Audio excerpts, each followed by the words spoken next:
Hi viewers, మన ఛానల్లో చాలా రోజుల నుంచి అయితే మనమైతే వంటకు సంబంధించిన వీడియోలు అయితే ఎటువంటి పోస్ట్ చేయడం లేదు. ఈ మధ్య కొద్దిగా సమయాభావం వల్ల ఇప్పుడైతే మీకు మనం ఇంట్లోనే తందూరి చికెన్ అనేది ఎలా తయారు చేసుకోవాలి, తందూరి చికెన్ మనం ఇంట్లోనే మైక్రోవేవ్ని ఉపయోగించి మనం ఎలా అయితే తయారు చేసుకోవాలనేది ఇప్పుడు మీకు వీడియోలో చూపిస్తాను. మన ఇంట్లో దొరికే వస్తువులతోటే మనం ఎలా చేసుకోవాలనేది ఇప్పుడు మీరు వీడియోలో మీరు పూర్తిగా చూడండి. ముందుగా మనము చికెన్ అనేది రెడీగా చేసి ఇలా నీట్గా ఫ్రెష్గా క్లీన్ చేసుకొని వాష్ చేసుకొని మనమైతే చికెన్ అయితే పెట్టుకోవాలండి. పెట్టుకున్న చికెన్కి అయితే మనమైతే ఇలా ఘాట్లు పెట్టుకోవడం వల్ల మనం తయారు చేసుకునే మసాలా అనేది బాగా పడుతుందండి. మనమైతే చికెన్కి ఇలా ఘాట్లు పెట్టుకోవాలి. ఘాట్లు పెట్టుకొని మనమైతే చికెన్ పైన అక్కడ ఇలాగా నున్నటి ఉప్పునైతే వేసుకోవాలండి. చూసారా, ఇలా ఉప్పు అయితే మనం వేసుకోవాలి. ఇలా వేసుకోవడం వల్ల మసాలా కూడా బాగా పడుతుంది. కారం ఇప్పుడు వేసుకోవాలండి. మనము కారం అయితే ఇప్పుడు మనం యొక్క చికెన్ యొక్క ముక్కల పైన ఉప్పు చల్లాం కదండి. ఉప్పు తర్వాత మనమైతే కారం అయితే పట్టించుకోవాలి బాగా. ఇలా మెత్తగా చూడండి. మొత్తం మనమైతే ఇప్పుడు ఘాట్లు పెట్టాం కదండి, కోసాం కదా చికెన్ని. అలా చికెన్ వాటి యొక్క సందుల్లోకి వెళ్ళేటట్టుగా మనం మసాలాని అయితే ఇలా నీట్గా పోయాలండి. అప్పుడే మనకైతే దాని యొక్క టేస్ట్ అనేది తెలుస్తుంది.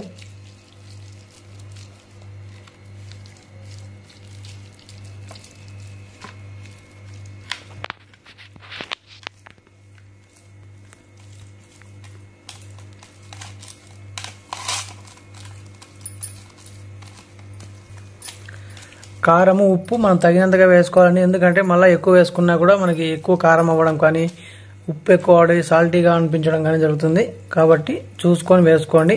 మళ్ళీ మనం దీనికి ఇంకా మసాలా అనేది యాడ్ చేయాల్సి ఉంటుంది కాబట్టి కొద్దిగా చూసుకొని వేసుకోవాలి.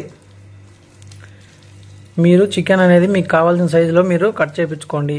మీకు తగినట్టుగా కట్ చేయించుకోండి. మనమైతే చికెన్ బాగా మసాలా పట్టించుకోవడానికి ఇలా బాగా అయితే నలపాలండి.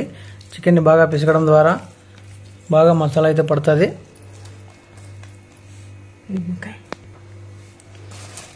ఇప్పుడు మనము వీటి మసాలాకి పట్టడానికి అయితే మనమైతే ఒక నిమ్మకాయ లెమన్ అయితే తీసుకోవాలి. లెమన్ తీసుకొని బాగా రసం ఉన్నటువంటి నిమ్మకాయని ఇలా మనమైతే దానిపైన పిండుకోవాలండి. చూడండి,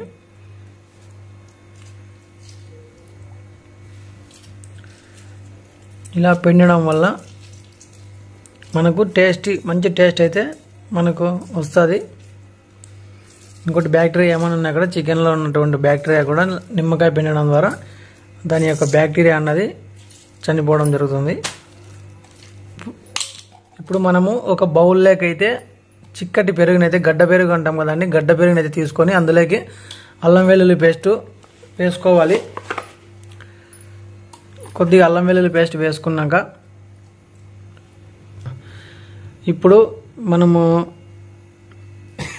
అల్లం వెల్లుల్లి పేస్ట్ వేసాక మనమైతే కొద్దిగా పసుపు అయితే తీసుకొని పసుపు వేసుకోవాలండి. కొద్దిగా వేసుకోండి, ఎందుకంటే మళ్ళీ పసుపు ఎక్కువ వేయడం వల్ల కూడా కలర్ అనేది చేంజ్ అయిపోతుంది.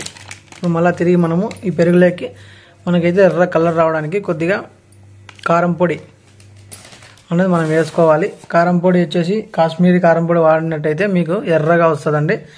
చూడ్డానికి ఎంతో స్టైలిష్గా ఉంటుంది. ఇప్పుడు కారం వేసుకున్నాక మనం దీనిపైన మన యొక్క కారియాండర్ పౌడర్ అంటే ధనియాల పొడి కూడా మనం వేసుకోవాలండి.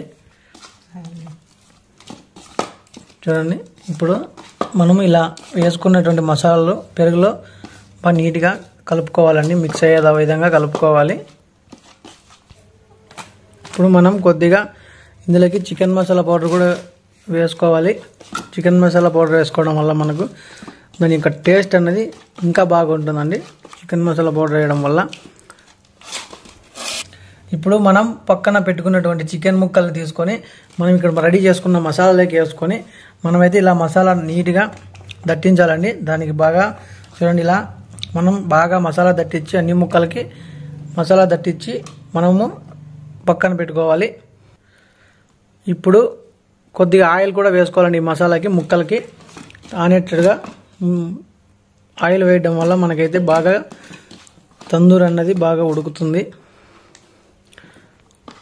కొద్దిగా ఆయిల్ కూడా వేసుకోండి ముక్కలకి. మీరు కలిపేటప్పుడు ఆయిల్ వేసుకొని ప్లేట్లో పక్కన పెట్టుకోండి. వీటిని మొత్తం మళ్ళీ ఫ్రిడ్జ్లో పెట్టుకోవాల్సి ఉంటుంది. ఇప్పుడు మనం ఇలా కలుపుకున్న మిశ్రమాన్ని అయితే మన యొక్క ఫ్రిడ్జ్లో అయితే ఒక 30 మినిట్స్ అయితే ఫ్రిడ్జ్లో పెట్టుకోవాలండి. ఇలా ఫ్రిడ్జ్లో పెట్టుకోవడం వల్ల మసాలా అనేది బాగా పడుతుందండి. దానికి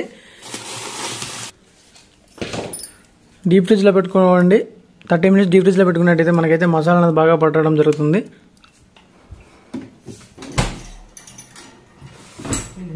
ఇప్పుడైతే 10 మినిట్స్ అయిపోయిందండి. ఇప్పుడు ఒకసారి ఓపెన్ చేసి మనం ఎలా ఉందైతే ఇప్పుడైతే చెక్ చేసుకుందాం.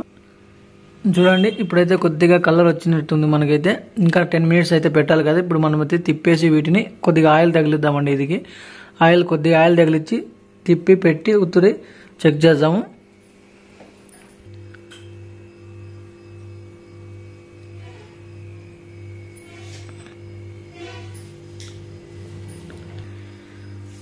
ఇప్పుడైతే మనం లైట్గా ఆయిల్ అయితే పూసుకుందామండి.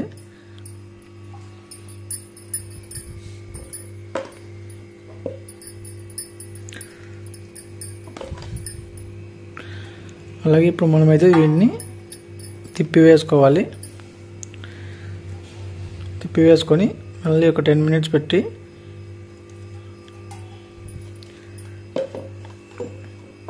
పెట్టినాక మనమైతే ఓవెన్లో ఇలా అయితే వచ్చిందండి. చూడండి, ఇంకొక 5 మినిట్స్ అయితే మనం పెట్టడం, మళ్ళీ దీన్ని రొటేట్ చేసి ఇంకొక 5 మినిట్స్ అయితే పెడతానండి.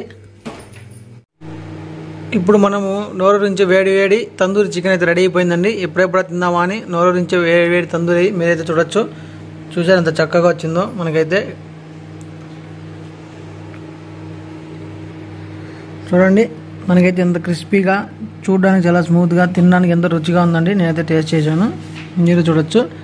సో ఇలా మీరు మైక్రోవేవ్ వేట్ చేసుకొని మీరు ఇలా చేసుకున్నట్టయితే మీ ఇంట్లో కూడా ఎంతో రుచికరమైనటువంటి తందూరి చికెన్ మీరే ఇంట్లోనే చేసుకోవచ్చండి.